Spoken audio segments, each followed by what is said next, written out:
What up? It's Snowflake. Today I'm going to show you how to do another batch export. Yeah, that's right. It might seem a little redundant, but with the uprising of the 5D cinematographer, a lot of the QuickTimes that us editors are working with now were made from a DSLR camera. And that means that the codec that was being used to capture that video is H.264. It's a compressed codec, but Final Cut Pro does not like it. So we got to take it out of that H.264 and put it into ProRes, which is the preferred codec for Final Cut Pro. So I'm going to use a program called Mpeg Streamclip, which is, you can go download it at squared5.com. That's a free program for both PC and Mac, although if you're working in Final Cut Pro, Mac is all you really have to worry about. So we're going to go into this list, pull down menu and hit batch list, or you can do Command B, and we're going to open up this batch list folder or window. So we're going to go hit add files.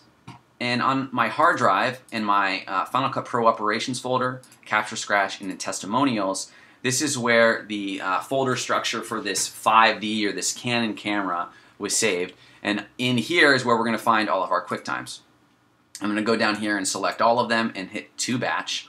And we're going to export it to QuickTime. So it is a QuickTime container. That's how it is captured. So going straight from the camera to the memory card, it's a QuickTime container, but it's the codec being used is H.264. We want to change that codec to ProRes, but it's still going to be a QuickTime file because that's the container that it's in. So we'll hit OK, and then we're going to select the export location. In this testimonials folder, I'm going to hit new folder and create a folder called ProRes. Create that and select it as my export location. In the compression type, I'm going to change this to Apple ProRes 422 LT. There's other options for ProRes. I find that this is to be the most manageable file size, and it creates great quality. So I use that.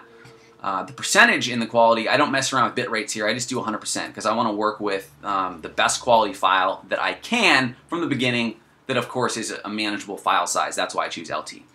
Frame size, we're going to leave that unscaled. I don't want to change anything that I don't have to. And then for the interlace scaling, we're going to deselect that because I was shooting in 24 frames per second, which is a progressive frame rate. If you were shooting in an interlaced frame rate, which would be 2997, you would check that.